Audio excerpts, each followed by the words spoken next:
dia akan beda dari sisi kualitas. Tapi sekali lagi, yang membedakan kualitas itu bukan karena dia hanya bisa macakeun hasil dina ChatGPT, bukan. Tapi justru ketika kamu dapat mengembangkan apa yang dia berikan untuk kamu lebih pertahankan kualitas dirimu sendiri dari hasil itu.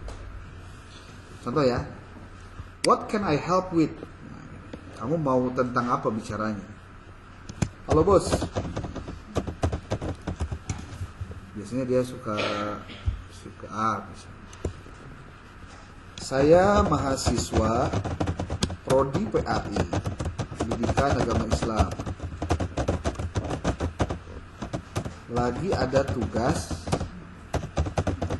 untuk buat apa? Proposal penelitian.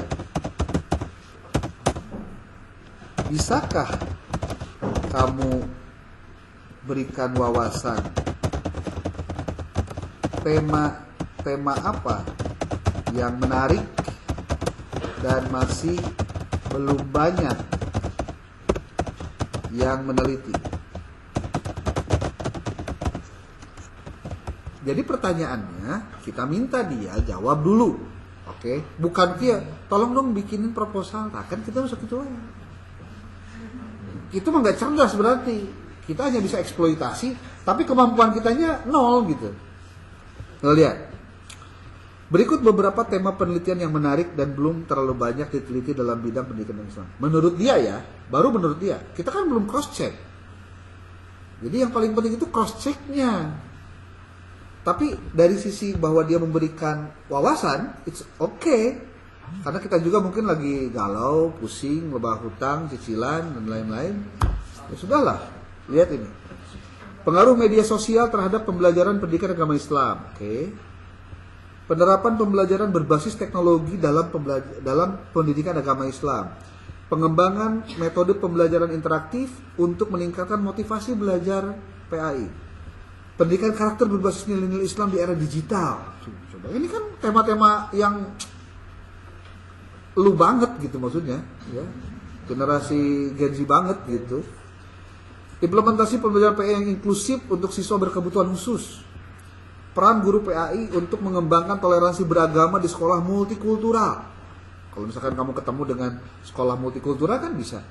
Dia ngasih insight loh, wawasan. Ngasih pemikiran-pemikiran dia tentang tema-tema ini. Nah, contoh nih, saya pengen yang mana ya yang menarik. Wah, ada nih. Saya pengen pendidikan karakter berbasis nilai-nilai Islam di era digital. Contohnya ya. Wow, mantap. Ya, tong boroning manusia. Nukieu ge perlu lah.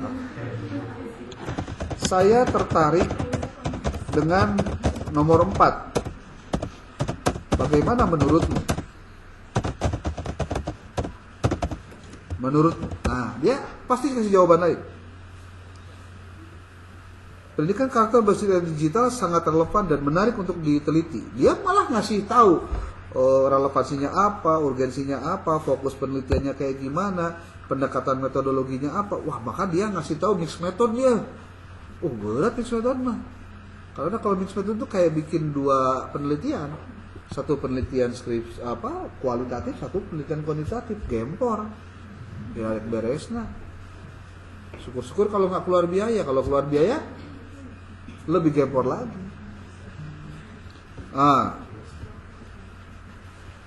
Oke. Saya ingin hanya gunakan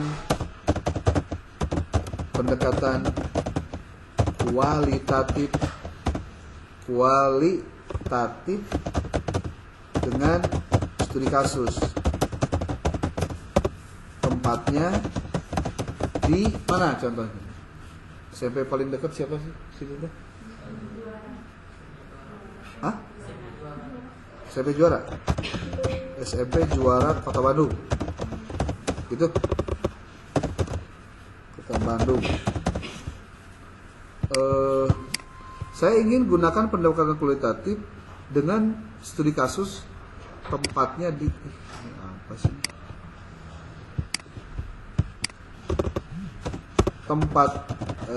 Dengan tempat di, nah terus novelty-nya ada tuh, dia ngasih novelty dari penelitian ini terletak pada integrasi teknologi digital dengan pendidikan karakter Islam. Penelitian ini masih jarang dilakukan, terutama dalam konteks Indonesia, sehingga memiliki kontribusi besar dalam pengembangan kurikulum berbasis karakter di Indonesia. Nih, bagaimana menurutmu? Kita minta pendapat dia aja dulu. Dia jawab, nah, adalah pilihan yang tepat. Lokasi, konteks lokal yang kuat, pengumpulan data yang mendalam, fokus pada tantangan. Ini kita belum ngapa-ngapain ini. Kita belum mengajukan judul apa, belum, masalahnya juga apa, belum. Ya. Ini baru tentang tema. Ingat ya, temanya apa? Tema. Nah, lalu kita coba masuk. Om, dari tema di atas bisa nggak kamu buatin aku 10 buah alternatif 5 buah alternatif judul yang kualitatif studi kasus. Tong 5 atau 10 lah. Nih rada loba pilihan. Nah, ini kita baru ngomong judul. Kita sudah minta kualitatif. Kecuali kalau kamu mintanya kuantitatif, lain ceritanya. Berarti harus ada 2 variabel yang kamu harus tampilkan. Jadi berikan dia pilihan, tapi kamu sudah memberikan pilihannya. Jadi dia nanti memberikan alternatifnya. Tuh lihat, implementasi pendidikan karakter berbasis nilai-nilai Islam di era digital, studi kasus di SMP Juara Kota Bandung. Integrasi nilai-nilai Islam dalam pendidikan karakter siswa di era digital, studi kasus SMP Juara Kota Bandung. Tapi kalau untuk sebuah skripsi itu biasanya yang atas bisa, yang bawah juga bisa, yang nomor 1, nomor 2 bisa. Kalau sudah ngomong nomor 3, nah kalau nomor 4 bisa nih. Penerapan pendidikan karakter Islami melalui teknologi digital, studi kasus SMP Juara Kota Bandung. Ceritanya kita mau ngambil nomor 4 ya. Saya tertarik dengan nomor 4. Tadi nomor 4 ya, nomor 4 nih. Nomor 4. Nanti dia kasih pendekatan penjelasan. Nah, tugas kamu setelah ini ya, setelah ini dapat ini adalah kamu harus nyusun apa? Instrumen pendahuluan. Nah, ini masalahnya. Saya kudu nanya naon tuh. Tuh boga penjelasan anak. Nah, tuh kan. Bagus sekali. Judul menekankan pada berarti judulnya nomor 4 nih.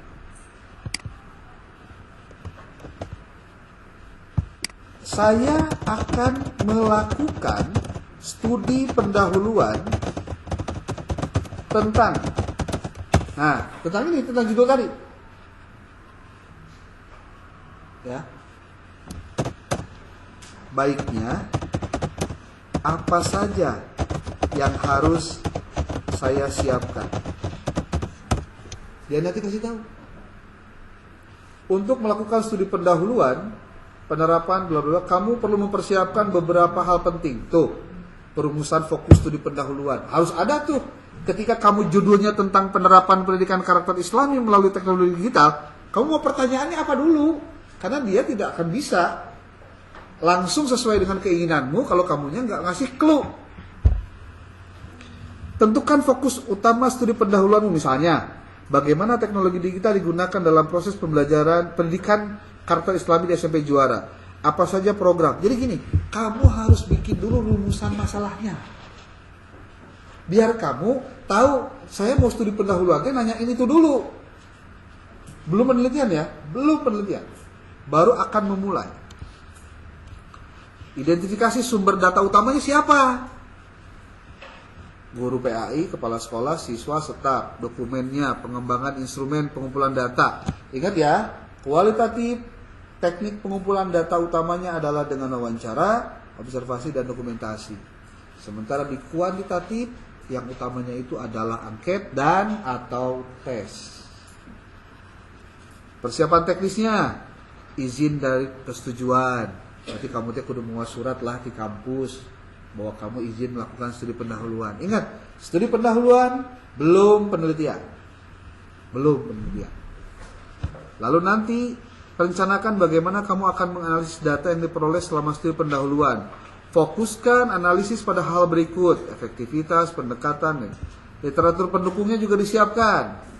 Penulisan laporan studi pendahuluan, kedua ayat, latar belakang, metodologi, temuan awal, implikasi temuan ini.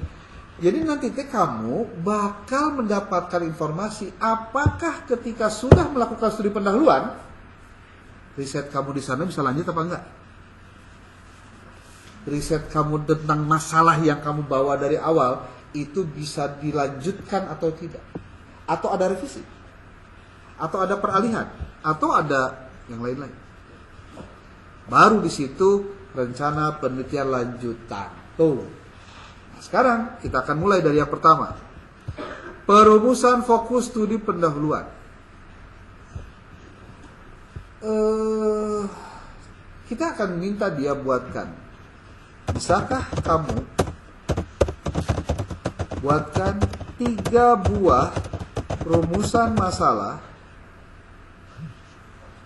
3 buah fokus utama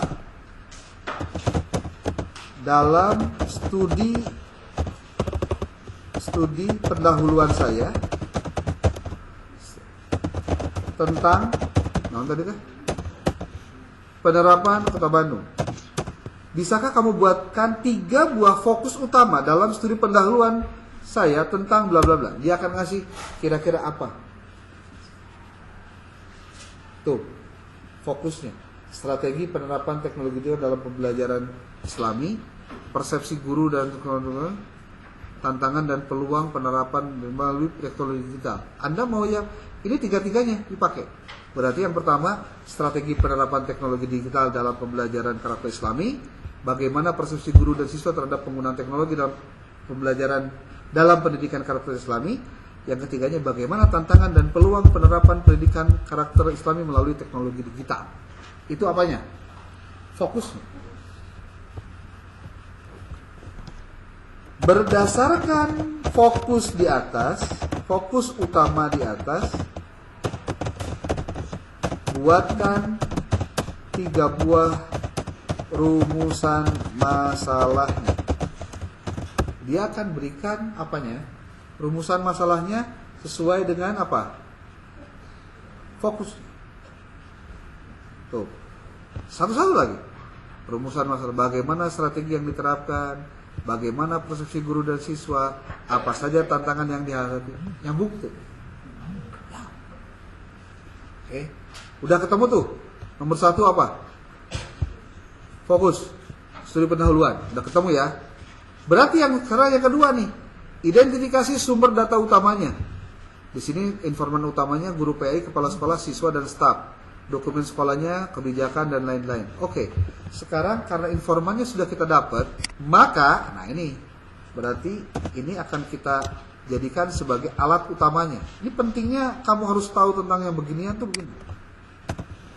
Ada guru PAI, kepala sekolah, siswa, staf. Oke. Kita hapus dulu.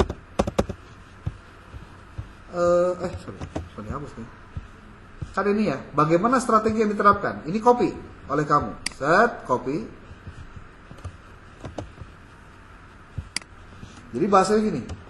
Saya ingin kamu buatkan apa? Pedoman wawancara untuk guru PAI, kepala sekolah, siswa dan staf yang terlibat dalam penerapan pendidikan karakter dengan sesuai dengan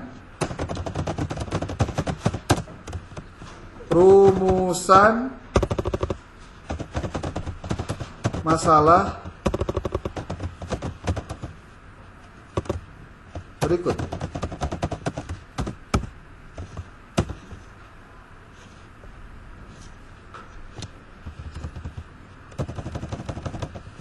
Pedoman wawancara dalam bentuk tabel. Lihat, pertanyaannya lihat. Saya ingin kamu buatkan pedoman wawancara dalam bentuk tabel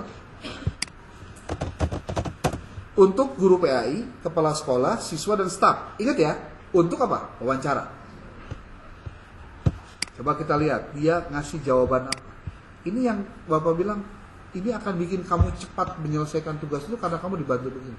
Ini belum ditambah kalau kamu baca buku lain. Ini mah untuk memulai kamu studi pendahuluan aja.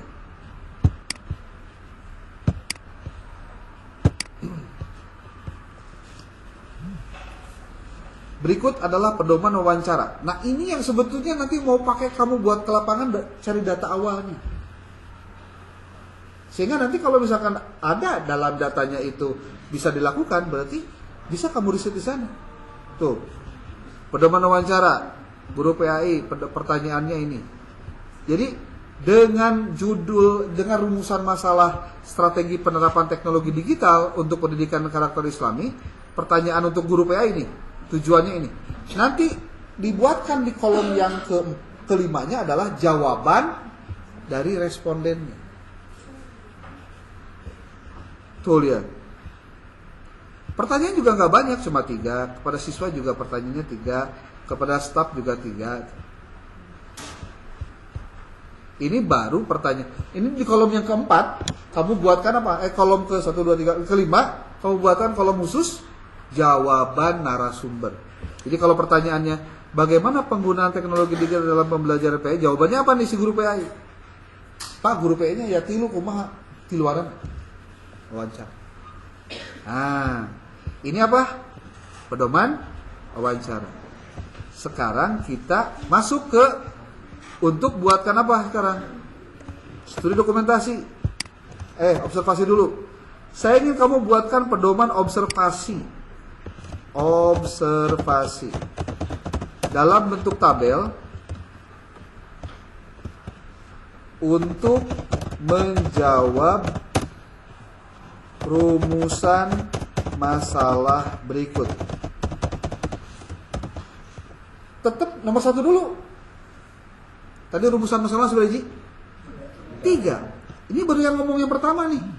Berarti dari rumusan masalah pertama teh kudu aya pedoman wawancaranya, harus ada pedoman observasinya, harus ada pedoman studi dokumentasinya. Ini baru kita ngomong apa? Pedoman observasi dalam bentuk tabel. Nah, coba kita lihat bagaimana dia menuliskannya. Pedoman observasi. Berarti apa yang kamu harus tulis adalah yang kamu tanyakan aspeknya. Ini ada indikatornya. Contoh, apakah guru menggunakan perangkat teknologi digital seperti komputer, proyektor, aplikasi e-learning dalam mengajar PAI? Tinggali guru PAI ini mawate.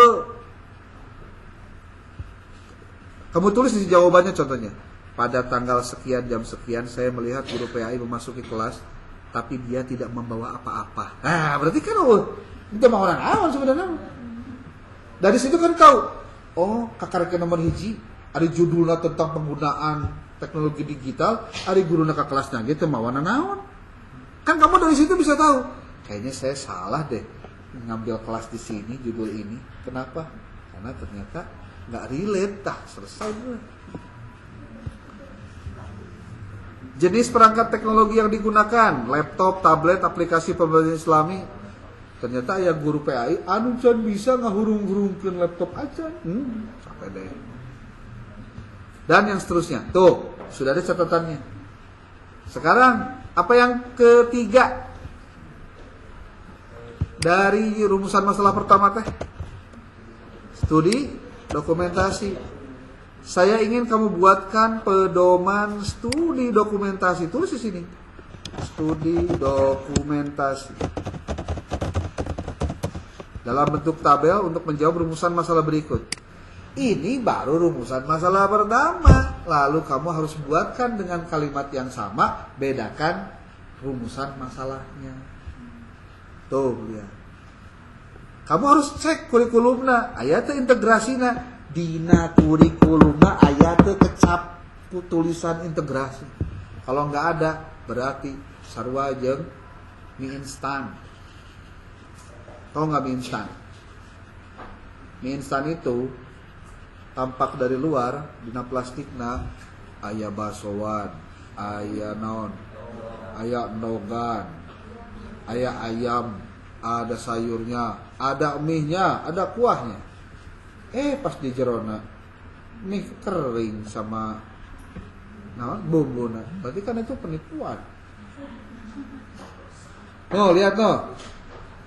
Pedoman studi dokumentasi strategi penggunaan teknologi digital dalam pendidikan karakter Islami. Tuh, kamu ingat ya, yang namanya studi dokumentasi, kamu lihat apa dokumennya disalin ayah henteu, dan lain-lain. Tuh, beres. Ini baru rumusan masalah yang berarti yang kedua sekarang kita bikin apa? Pedoman wawancara untuk rumusan masalah yang kedua. Terus setelah itu bikin pedoman observasi untuk rumusan masalah yang lalu membuat pedoman studi dokumentasi untuk rumusan masalah kedua. Lalu masuk rumusan masalah ketiga. Bikin apa yang pertama? Wawancara. Yang kedua bikin? Yang ketiga bikin? Oke. Kalau itu sudah, berarti kamu sudah melewati tahap ini nih. Lihat, yang tadi teh. Mana tadi teh? Nah, itu. Nomor 2. Iya benar 2. Pengembangan instrumen, nomor 3 nih, udah masuk nomor 3. Oke. Kalau itu sudah beres ya. Oke, sekarang masuk ke persiapan teknis, izin dan persetujuan. Oke, atur waktu kunjungan ke sekolahnya mau tanggal berapa. Kalau enggak juga langsung ke sono juga nggak apa-apa. Syukur-syukur langsung ketemu dengan kepala sekolah. Kalau enggak, kamu ngobrol aja dengan wakil, nanti kamu janjian ngobrol dengan kepala. Beres itu, masuklah kamu nih, atur jadwal kunjungan ke SMP Juara Bandung dan buat rencana waktu melakukan. Nah, ceritanya kamu lakukanlah waktu yang tepat itu, kamu wawancara, kamu observasi, kamu studi dokumentasi. Beres itu, tarik. Lalu analisis awal. Rencanakan bagaimana kamu akan menganalisis data yang diperoleh selama studi pendahuluan. Fokuskan analisis pada hal berikut. Nah, ini kan rumusan masalah luhur ya. Kita mah beda lagi tadi yang 3. Literatur pendukung, cari literaturnya. Tuh. Kemudian dibuatlah laporan studi pendahuluan. Yang tugas deh gitu. Coba kumaha. Canggih penelitian geus tugas teh. Tapi catatannya satu, kudu aya pedoman wawancara, kudu aya pedoman observasi, kudu aya pedoman studi dokumentasi. Kalau kualitatif, Pak, boleh nggak saya kuantitatif? Boleh, tapi tidak untuk studi pendahuluan. Studi pendahuluan mah cukup dengan 3 tadi: people, place, and paper. Lalu dari situ kamu dapat laporan, oh ternyata tempat penelitian saya cocok untuk masalah saya. Berarti saya bisa lanjut di situ. Kamu tinggal ngobrol nanti sama kepala sekolahnya. Pak, jika diizinkan saya sangat senang kalau Bapak bisa menerima saya, bisa penelitian di sini, Pak. Gimana? Bisa ngobrol dulu. Tuh, eta tes studi pendahuluan. Untuk memastikan apakah riset kamu lanjut atau oke, berarti tugasmu harus siapkan apa? Harus bikin dia suka biaya kan dia. Ya nyala bener praktek studi pendahuluan kudu nerap beneran namanya tuh bebedangan. Ayo, liar kan materi. Nya liar teh